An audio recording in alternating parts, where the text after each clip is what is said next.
सिन्हा नदीला आलेल्या महापुरानं अनेकांचा संसार उद्ध्वस्त केलेला आहे. खरं तर अनेकांच्या घरात महापर्वाचं पाणी शिरलं आणि त्यानंतर घरांची अवस्था आहे. मी दक्षिण सोलापूर तालुक्यातल्या हुनमुर्गी गावात आहे. खरं तर हा जो चिखल दिसतोय हा लोकांच्या स्वप्नांचा चिखल आहे. कारण अनेक वर्ष ज्यांनी पै करून घर जमा केलं, घर बांधलं आणि त्यांच्या घरांची ही अवस्था बघताय. या ठिकाणी बघा सगळं साहित्य पूर्ण पाण्याखाली गेलं. जवळपास 4 ते 5 दिवसानंतर एक कुटुंबीय या ठिकाणी परत घरात आल्यानंतर त्यांना हा स्वप्नांचा चिखल त्यांना बघायला मिळतोय. कादरी कुटुंबीय आहे ती.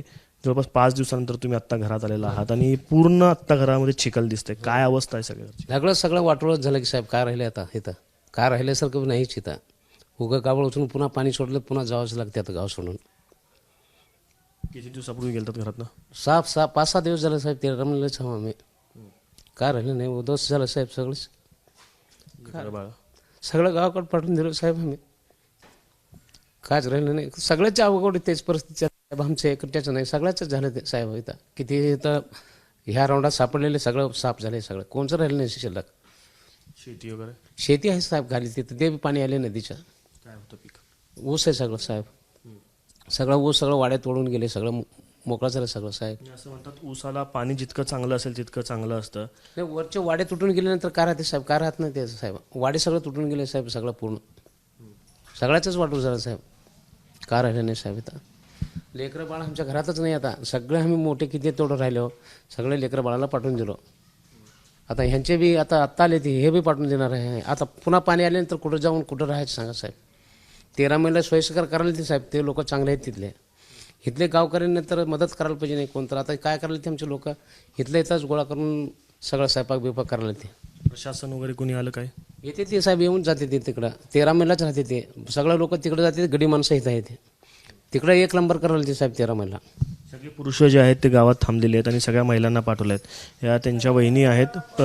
5 दिन के बाद आए हैं आप गाँव में? मंगल दिन 10 बजे गए. अभी घर तब देख को जाते हूँ. बच्चे नको करने लगे थे. बच्चे लोग जा कातने का कैसे कैसे देख कातो कर को आई मैं. क्या हाल है अभी घर के आने के बाद?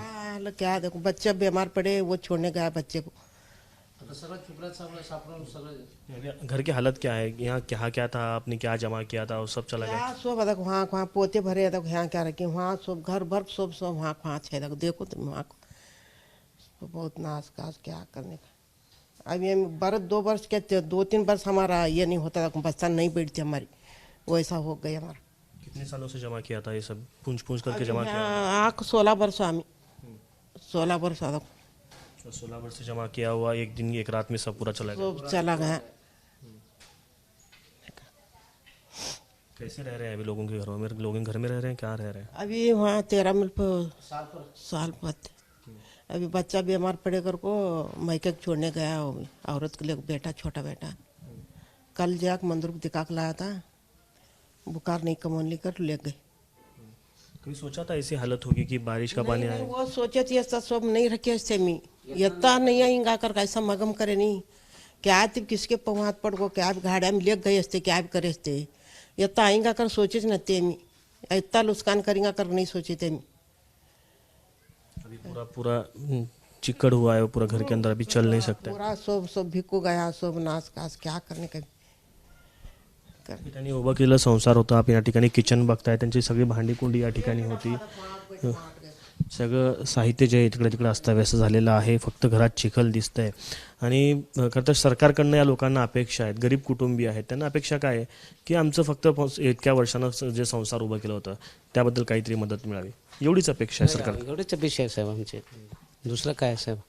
आता पुन्हा पाणी सोडल्यानंतर पुन्हा येणारच आहे पाणी. आता पुन्हा जास्त सोडले म्हणजे कमी तर नाही.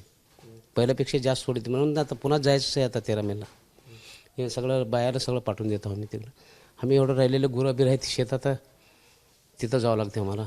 रात्र कशी जाते सगळं बघितलं? रातभर झोपले कुठं झोपते ते लोक. पलंग बिलंग टाकले बघा तिथं येऊन बसतो आम्ही सगळेजण. आल्या पुन्हा गावात शिरल्यानंतर झोपलेल्या माणसाला तर उठावं लागते नाही जायसाठी. असं परिस्थिती झाली आहे आमच्या गावात. हमने कहाँ से भी कहता जगह दे ऊपर टेक को. हमने जागे की जरूरत है. तुम्हें दी कहाँ भी तुम्हारे देश मेहनत कर खाती सच. हमने कहाँ से भी जगह दे. आधा घंटा की देते नहीं जगह दे. हमने कहाँ से जाग रहे तो हर साल ऐसा होने लगा. तो बच्चे कच्चे कहाँ लेके जाना हमें किसके आश्रय रहना. 1 दिवस बघते 2 दिवस बघते तो साहेब. दुसरे कोणी रोड किती दिवस कितने दिन लोगेंगे लोग? कितने लोग संभालेंगे कितने दिन तक? कहते तो दूसरा कत्ते दिन रहने का शर्म आती है. हमना कौन बैग का नाटक जाना लेकर आना गोद में बच्चा खिलाने का। ते भीक मागण्यासारखं जावंच लागते हो साहेब. रो रही हैं आप.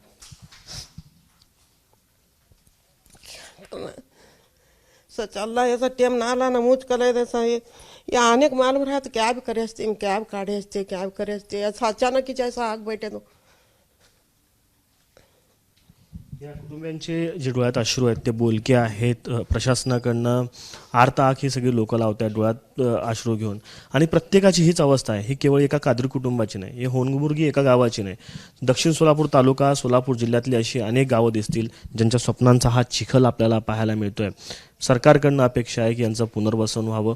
लोकांना ज्या पाण्याखाली नदीकाठी राहत आहेत त्यांचं पुनर्वसन व्हावं. दरवर्षी आम्ही अशा पद्धतीनं किती दिवस लोकांच्या घरात जायचं, आम्हाला लोकांच्या घरात राहायला लाज वाटते, शरम येते. मात्र त्या परिस्थितीत आम्हाला आता जगणं असह्य आहे, त्यामुळे आम्ही लोकांच्या घरात जातो. अशा पद्धतीची भावना या सगळ्या कुटुंबियांची आहेत. त्यांच्या डोळ्यातले अश्रू जे आहेत ते तुम्हाला सांगणार आहेत सगळी गोष्टी. सरकार काय मदत करतं हे देखील पाहणं महत्त्वाचं ठरणार आहे. कॅमेरा पर्सन युग कागदीसह आफताब शेख, एबीपी माझा, होनमुर्गी, दक्षिण सोलापूर. एबीपी माझा, उघडा डोळे बघा नीट.